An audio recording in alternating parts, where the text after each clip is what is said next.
Ministras y ministros y funcionarios del Gobierno Nacional aquí presentes, General Henry Armando Sanabria Celi, Director General de la Policía, Excelentísimo Monseñor Félix María Ramírez Barajas, Obispo Diócesis de Málaga, Soatá, congresistas de la República, alcaldes municipales, mandos regionales de las Fuerzas Militares y de la Policía Nacional, diputados y concejales presentes, funcionarios de los gabinetes departamentales y municipales, medios de comunicación y en general toda la ciudadanía aquí que nos acompaña. Pues hay que decir que interesante la reunión. Ojalá hubiera tenido un debate así en el Congreso de la República en los 20 años que estuve.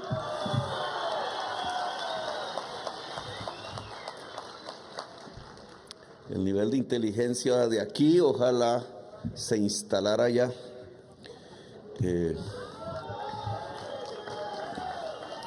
Pero vamos a ver, digamos, en las cosas que estamos de acuerdo y ver las cosas que nos separan e iniciar un proceso de diálogo ya ha comenzado, que debe llevar a unos resultados prácticos. Que somos gobierno, no es un evento solamente para echar discursos importantes, ideas, sino también para aterrizarlas, volverlas realidad. Hay cosas indudablemente en las que estamos de acuerdo. Los páramos son esenciales, todos estamos de acuerdo. Bueno, casi todos estamos de acuerdo. ¿Representan el agua de Colombia? Indudable. Creo que no hay río colombiano, de los grandes a los pequeños, que no tenga que ver con los páramos. El agua de Colombia son los páramos. La existencia de los y las colombianas durante generaciones, entonces depende de los páramos. Sí, y creo que no hay, por lo menos aquí, disenso. Si no existieran los páramos, si por alguna razón murieran, no estaríamos aquí. No habría Colombia. He ahí la importancia del tema que estamos tratando. Consenso, partimos de ahí. Tenemos que ver cómo estos páramos nos sobreviven a nosotros, a nuestros hijos, a nuestros nietos, y ojalá por allá en 2000, 3000, 4000 años, vaya a saber cómo será este mundo, sigan ahí. Porque si siguen ahí, en 4000, 5000 años, seguirá la vida y seguirá el ser humano en esta tierra de belleza.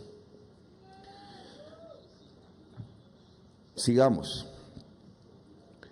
Quienes pudieran cuidar mejor los páramos hoy en Colombia, ¿son ustedes? Sí.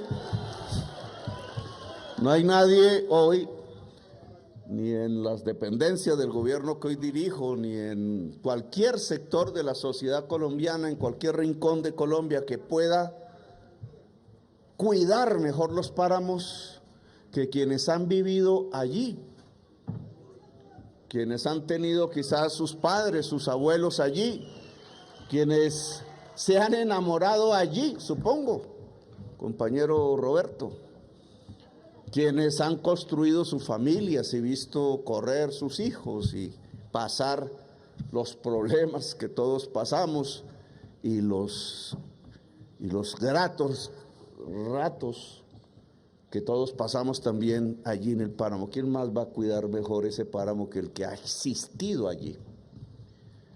Yo he vivido en los páramos, me tocó, he dormido, caminado, me he sentido casi que dejar de existir a propósito por allí en las noches.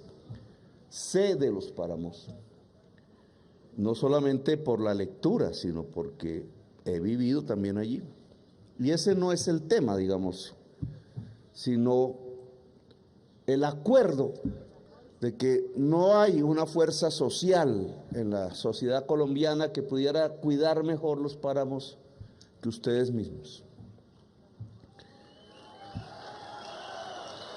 Sigamos con los acuerdos.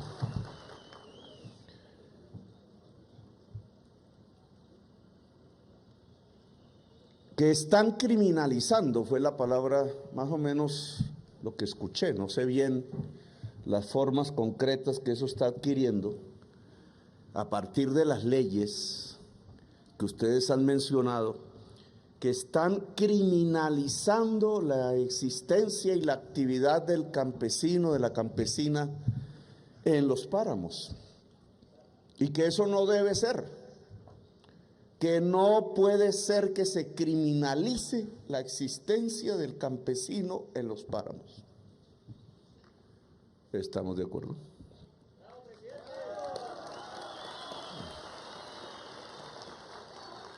Tengo que estudiar mejor los mecanismos por los cuales se ha llegado a esa circunstancia y quiénes las están promoviendo. Pero en Colombia criminalizan cosas que nunca jamás debieron haber sido criminalizadas. Ustedes lo ven a lo largo y ancho de nuestra historia reciente. Un campesino que cultiva hoja de coca va a parar a la cárcel. El narcotraficante va a parar a la sala en la fiesta del club o de la casa del senador de la República. Lo dijimos una y otra vez en la campaña electoral.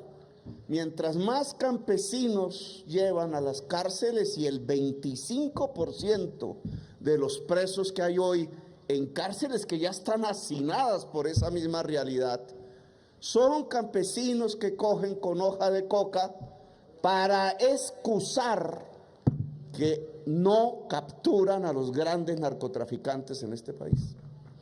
Le muestran a los gringos el campesino, pero jamás al empresario del narcotráfico capturado. ¿Por qué? Porque el empresario es amigo del poder, financia el poder, incluso se viste de senador.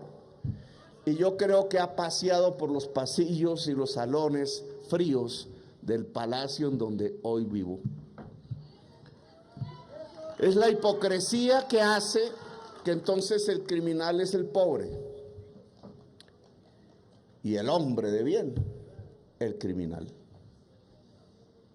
Lo vemos no solamente con los campesinos de la hoja de coca, lo vemos con los jóvenes que salieron a protestar no hace mucho, pidiendo educación o pidiendo ingresos, pidiendo la dignidad para vivir. ¿Y dónde están esos jóvenes? En las cárceles. 200. Esos les dicen en la televisión, criminales, terroristas, son jóvenes del pueblo. Los que los asesinaron, los que los torturaban, están saliendo de la cárcel o nunca entraron a la cárcel. Ellos sí no son criminales. Criminal es el que protesta. Criminal es el joven por ser joven y por ser pobre. Entonces no, en este gobierno del cambio vamos a criminalizar pobres. Me están por allá, mandan amigos de quienes no nos quieren a los Estados Unidos para que vayan allá a los altos funcionarios a decir: es que Petro es amigo de los narcotraficantes porque no fumiga los cultivos de hoja de coca, o porque le ha dicho al ejército y a la policía que nuestro enemigo no es el campesinado.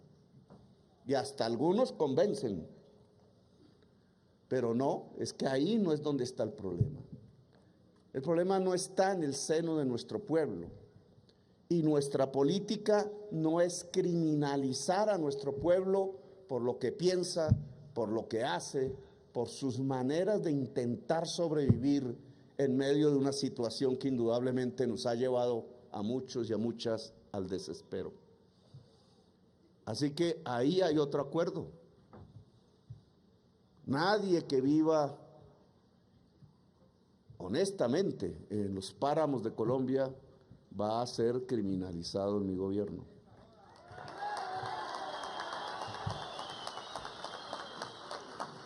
Escuché de Vicente y Roberto. Hay una diversidad en el páramo de pensamientos. Y eso hay que reconocerlo, ojo. Formas diferentes de pensar, supongo que de vivir, supongo que de existir. Y no hay que contraponer unas con otras, hay que intentar construir los lazos de esa diversidad. Todas y todos ustedes a lo mejor ya han seleccionado sus delegados, delegadas para que continúen esta conversación con el gobierno actual. Han dicho, en el caso de Vicente y Roberto, que hay un desplazamiento.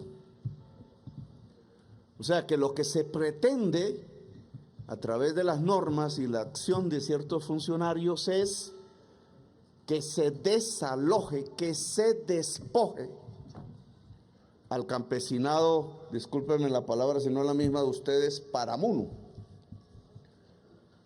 Este gobierno no va a permitir ningún desalojo del campesinado de los páramos de Colombia.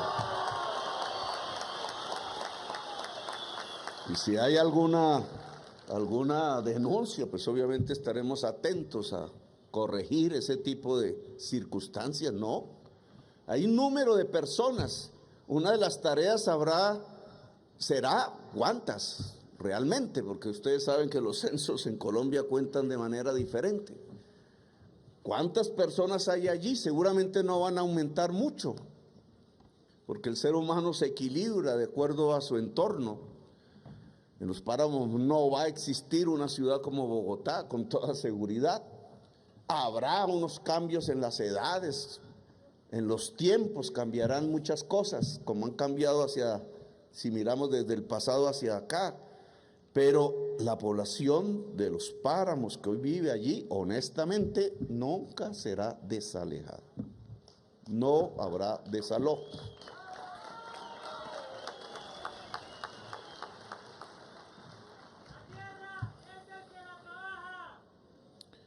Ahora bien, también escuché aquí de varias compañeras y compañeros que en el trasfondo hay un negocio.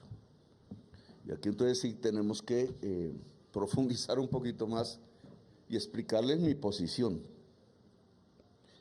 Yo me consideré, cuando empezaron las luchas recientes por el agua, defensor del páramo de Santurbán.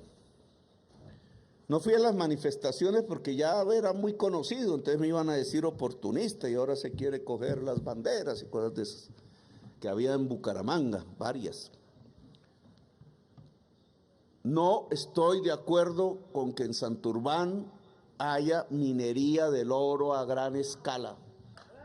No estoy de acuerdo. Yo no sé ahora qué forma se estará adquiriendo la empresa Minesa, lo dije públicamente. Si soy presidente de Colombia, Minesa no entra al páramo de Santurbán. No sé cuánto oro habrá ahí debajo, no sé cómo habrán descubierto todo eso. Pero primero es el agua. Lo hemos repetido y una y otra vez. Yo creo que fui el que hice la frase. Lo que pasa es que ya se volvió muy popular. Es más valiosa el agua que el oro. Siempre aquí y en Cafarnaúm, el agua nos permite vivir. El oro lo que hace es matarnos entre nosotros. En cierta forma, no va a ser tan radical porque el oro se utiliza y hay artistas del oro y artesanos, etcétera, pero en realidad en nuestra historia reciente, después de la conquista española, el oro mata y el agua hace vivir. Indudablemente el agua de Santurbán es el agua de la población santanderiana y norte santanderiana de los Andes. Y en esa medida esa ha sido mi posición pública desde que estalló el problema hace varios años y como presidente de la República ahora, seguirá siendo. ¿Qué significa esto? Cuando salió el tema de la delimitación, en algún momento, recuerdo, lo que yo pensé en mi interior y lo alcancé a pronunciarme en el Senado de la República, es que me parecía una trampa. Incluso el competidor mío en la segunda vuelta presidencial, en una conversación que teníamos, no en la campaña, sino antes, también lo percibió. No, pues que van a delimitar para que 1 metro abajo del límite empiece la explotación del oro. No sé, alcalde de Bucaramanga, si usted participó en esas conversaciones, usted delimita, y es que el problema es el flujo del agua, no la frontera del páramo. Da lo mismo para la ciudad de Bucaramanga si la mina del oro de gran dimensión se establece arriba de la frontera que piensan poner o abajo, si de todas maneras se daña el agua. Y por eso yo sentí que por allí venía una trampa. Ahora que los escucho, que hay un proceso de desalojo o algo, o una inminencia, o un riesgo, o una amenaza de desalojos de campesinos de esa zona que siempre han vivido allí, pues para mí es claro, donde se ha instalado la gran minería siempre ha habido desalojo. El título minero para la gran minería es casi el certificado de defunción del campesinado que vive sobre ese título. Lo hemos visto aquí, allá, hay muchos ejemplos. Acabo de venir de Jericó, Antioquia, una zona regoda. Yo no sé cómo serán los páramos aquí políticamente, pero una zona regoda.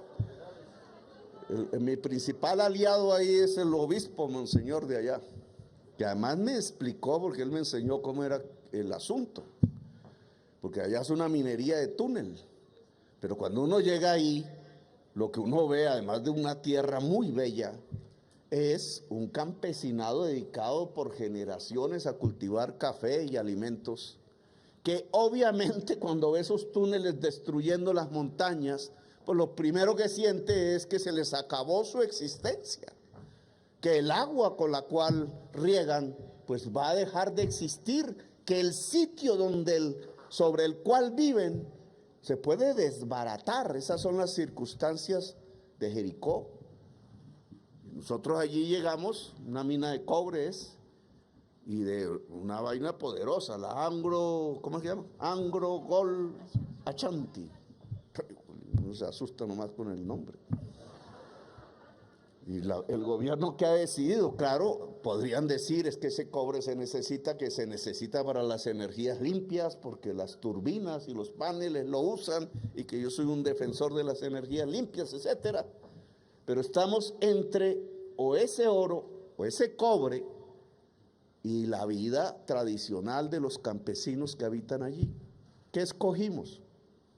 Pues no nos pusimos a preguntarle a los campesinos si eran del pacto, o eran godos, o uribistas, o que si eran católicos, o no. Pues lo que dijimos, no, pues es que lo que nos interesa es que ese agua siga, que ese campesinado viva, y que esa región se transforme en una potencia de la vida en Colombia. Porque si no, ¿para qué hablamos de que Colombia sea una potencia mundial de la vida? Una potencia mundial de la vida es la vida de la naturaleza, es el agua y es la vida de la existencia humana. Entonces, ese temor por la delimitación que aquí hay, yo lo tuve. Pensando que lo que iba a iniciarse era una trampa para permitir una gran explotación de oro con perjuicio del agua, e indudablemente, si allí había una población campesina, en perjuicio de la población campesina. Nosotros no vamos a permitir eso. Eso no está en las cuentas.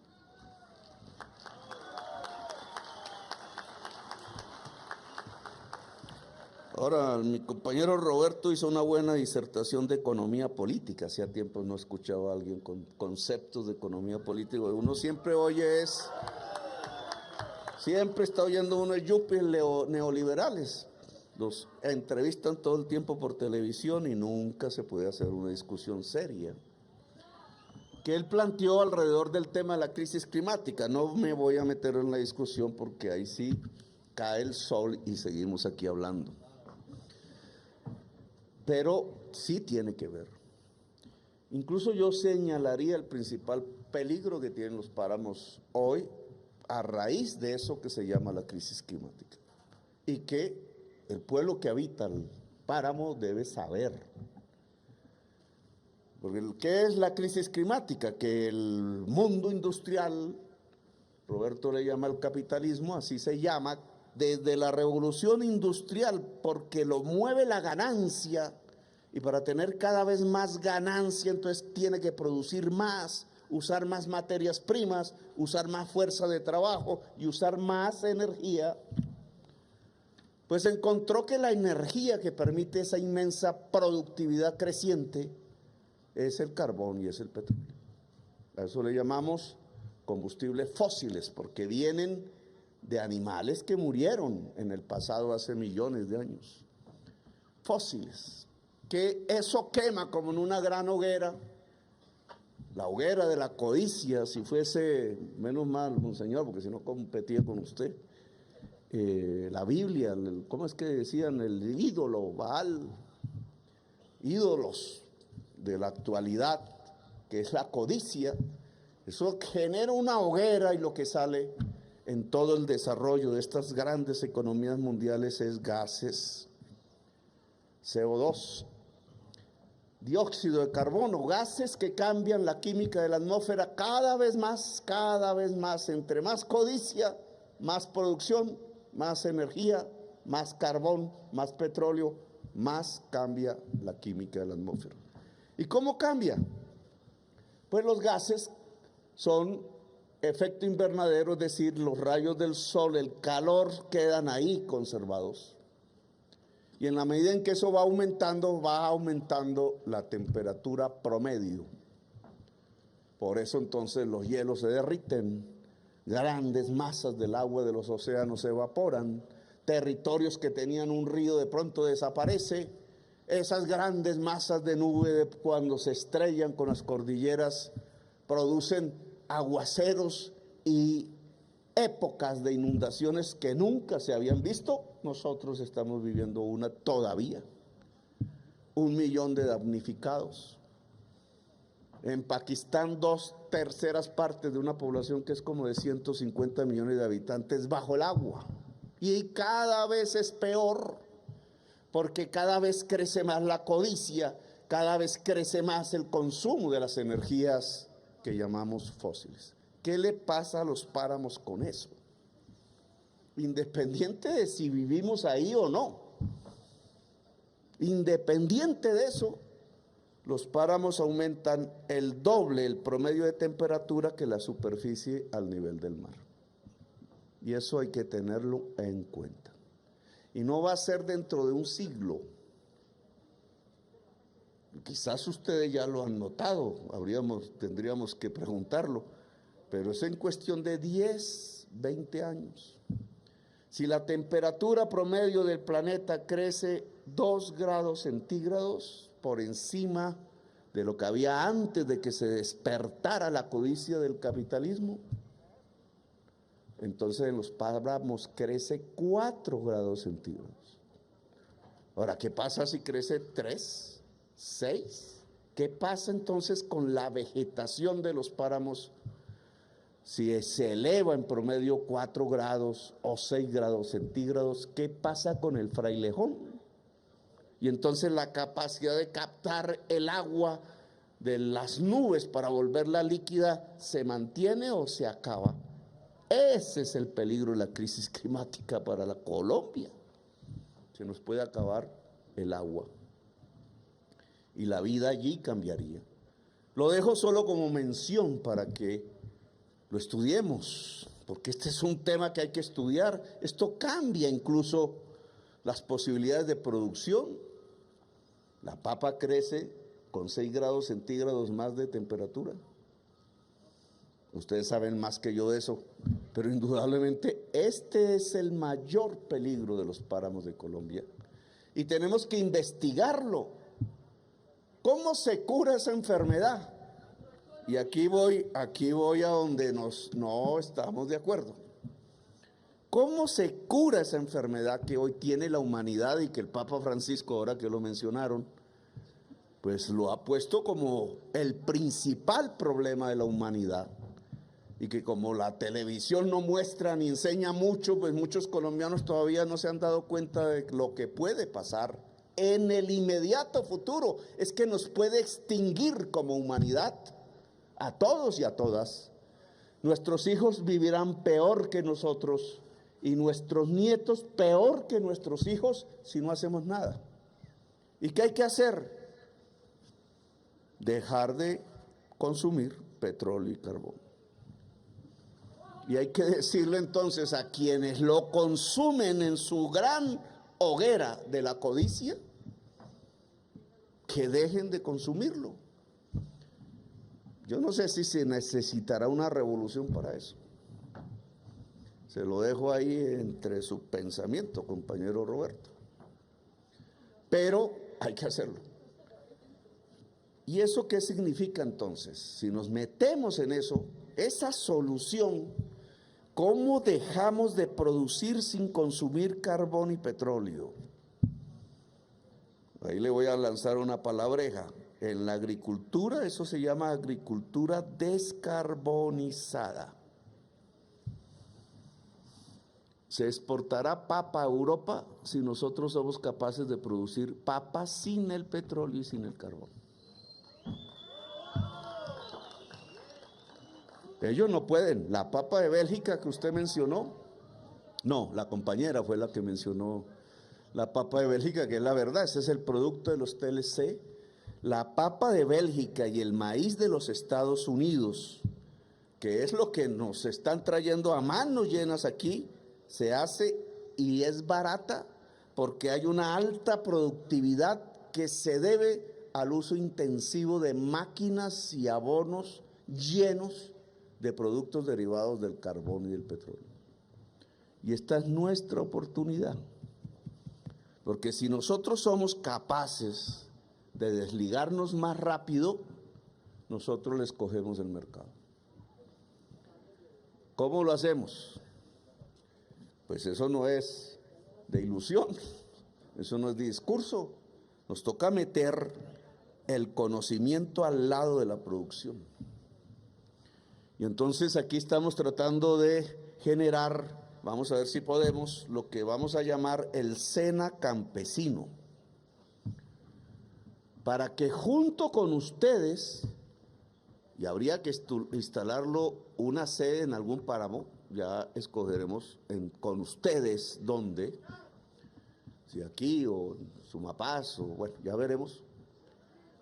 El SENA campesino tiene que enseñarnos con ustedes mismos, porque ustedes pueden enseñar también cómo vamos construyendo las ramas productivas en el páramo que no utilicen carbón ni petróleo para poder ampliar las ventas que cada vez serán mayores, no solamente en Colombia, sino en todo el mundo. Y ahí me separo un poco de esa inquietud que tienen muchos, por lo que he visto en el discurso, contra lo que es ecológico. Cambiémosle la palabra ecología. Hablemos de naturaleza.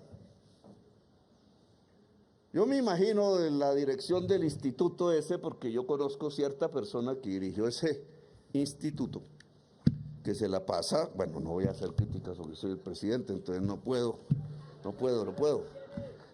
pero sí hay gente ambientalista que está dependiendo del contrato.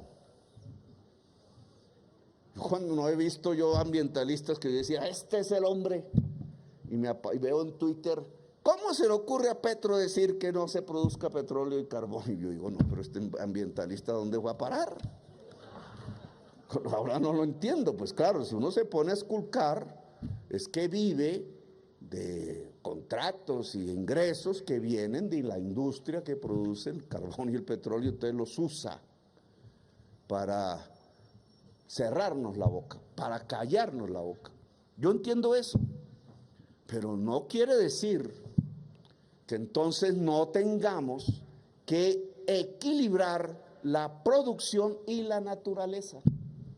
Porque si no lo hacemos, ustedes saben, se destruye la naturaleza y se destruye la producción y quien estaba haciendo la producción.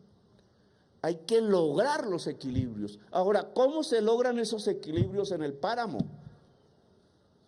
Con el ganado, con la leche, con la mora, me dijeron aquí, con la papa. ¿Cómo se logra? Pues eso hay que investigarlo, hay que ponerlo en conjunción las instituciones del gobierno con las fuerzas productivas mismas en la misma región para lograr ir aprendiendo todos. Y ya se sabe mucho, pero se necesita más de los nuevos equilibrios que tiene que haber entre la producción y la naturaleza, o si no, no es que se desaloje la población del páramo, es que se acaba la existencia humana en todo el planeta. Eso se nos volvió imperativo. El Papa Francisco tiene toda la razón y nos toca ponernos pilas, porque nadie nos va a venir a enseñar, sino nosotros mismos tenemos que aprender. Entonces, de este gobierno no esperen ustedes persecución. Le he dicho al ejército en las reuniones que tengo con su cúpula, una nación solo se construye cuando hay una alianza entre el ejército y el campesinado. Cuando el campesinado levanta la bandera nacional, ahí se construye una nación. Quizás muchos de los problemas que tenemos en Colombia es que en nuestra historia, en lugar de construirse una alianza con el campesinado de Colombia, que fue la mayoría de la población no hace mucho, todos somos hijos o nietos del labriego, lo decían los discursos, todos somos hijos de quien con el azadón sobre el surco recibía los rayos del sol. Pues si esa es nuestra historia, ¿por qué la historia de Colombia ha hecho del campesinado su enemigo interno? ¿Por qué el Estado ha considerado y quien los ha dirigido que el campesinado de Colombia es el enemigo? Y lo ha atacado, lo ha despojado. Decía Vicente, creo, nos sacaron del plano, fue otro compañero. ¿Cómo es tu nombre, compañero? No, bueno, fuiste tú, Pablo. Nos sacaron del plan y entonces terminamos en el páramo. O unos lo sacaron del plan y terminaron al lado de la ciénaga y del río y se ahogan hoy cuando vienen los problemas ambientales. Hubo una guerra contra el campesinado y no solo una, ha habido varias en la historia de Colombia. Los abuelos le cuentan a uno. Nunca fue posible que el campesinado tuviera derechos. No existe la palabra campesino en la Constitución de 1991. Léanla. No existe la palabra campesino. Ahora están tratando, ya van en el no sé cuál debate, para introducir que el campesinado de Colombia existe y que tiene derechos. Y esa circunstancia es la que nos ha llevado a la violencia. Violencia perpetua, no se acaba. Generaciones y generaciones viviendo de guerra en guerra y de violencia en violencia. Y hay un momento en que toca parar, entrar a otra fase. Tenemos que entrar a una era de paz, es lo que hemos dicho. ¿Y cómo se construye una era de paz si no es dialogando entre todos y todas? Si no es construyendo los pactos de la nacionalidad. Y los pactos de la nacionalidad tienen que ver con un pacto con el campesinado en Colombia. Es que llegó el momento de que el campesinado de este país tenga derechos, de que el Estado dialogue con el campesino. Critican por ahí, y voy a terminar así como decía Roberto, voy a terminar. Decían por ahí, la FARC y toda esa vaina ¿De dónde apareció? Cuando uno se pone a leer la historia por allá en los años 50, yo no había ni nacido, en los 60, 50, esa vaina nace porque a un presidente se le ocurrió que había que bombardear unas cooperativas de campesinos cafeteros en el Tolima y en el Cauca, porque le dijeron al presidente que cooperativa era igual que comunismo. Y que entonces cómo iba a volver esas cooperativas unas repúblicas independientes, que había que bombardearlas. El general les dijo que no. Valencia Tobar creo que se llamaba. El general les dijo, ¿qué les pasa? No, usted tiene la orden, bombardee. Bombardearon y miren el problema que tenemos.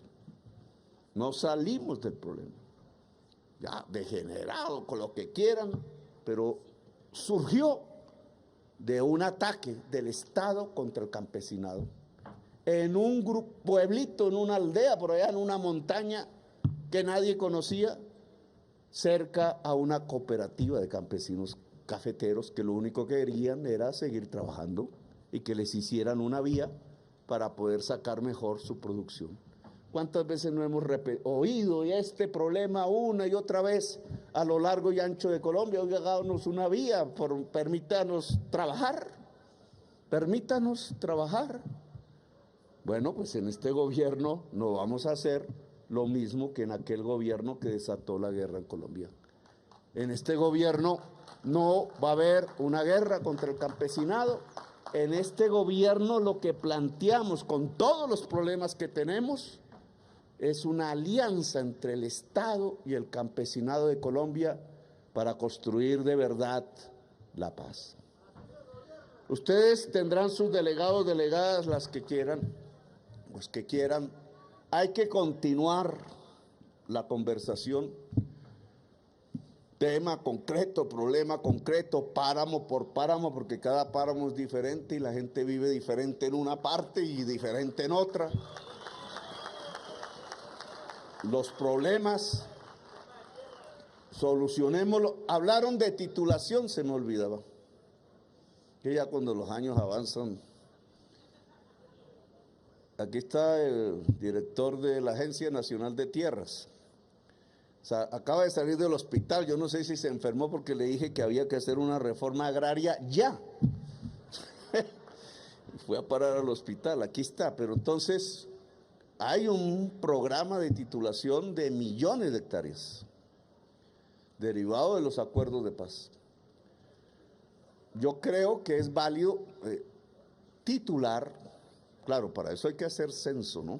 Que si no, los desalojan a ustedes, pero otros. Titular no significa, porque es terreno baldío, la compañera habló ahí muy bien lo jurídico, titular en terreno baldío a las familias campesinas que hoy habitan realmente en los páramos de Colombia. Ese debe ser un compromiso, porque sobre la base de esa titulación, igual que en la selva amazónica, problema diferente, sobre la base de la concesión, que es lo que allá corresponde, familiar e individual, y ese concepto, ministra, tiene que quedar en el plan de desarrollo porque no existe jurídicamente hoy. La concesión familiar hereditaria, ¿sí? Que no es la gran concesión minera, es que una familia al estar en un terreno en la selva, como no puede tener escritura en la selva, pues tiene un derecho que puede ser hereditario y eso se llama un título, pero hay que crearlo jurídicamente. En el caso de los páramos, que habría que ver si las normas que la compañera mencionó sirven. Yo creo que también podemos, sin pasarnos de la actual población, cuidado, titular a las personas, a las familias que tienen derecho, incluso con carácter hereditario si lo quieren, para garantizar, digamos, el derecho al páramo, pero que es también el deber de cuidarlo. Eso es un acuerdo, un pacto, un trato. El derecho también, como todos sabemos, genera el deber. Cuando esposa digo, tengo derecho a ti, pues entonces sí, pero ahí también unos deberes. Eso no es... Entonces, bueno, no me meto en Honduras porque después me friego, pero gracias por haberme escuchado. Recuerden que el eje de todas nuestras actuaciones es alrededor de la vida y que lo que queremos es que Colombia se convierta en una potencia mundial de la vida, y ustedes, por el lugar que ocupan, por la estrategia de ese lugar dentro del rompecabezas de la vida en Colombia, que ya hemos hablado de ello, entonces ustedes se nos pueden, deben y lo son en su mayoría la fuerza social fundamental al ubicarse en los páramos y cuidar los páramos y el agua, de hacer de Colombia una potencia mundial de la vida. Gracias, muy amables, por haberme escuchado.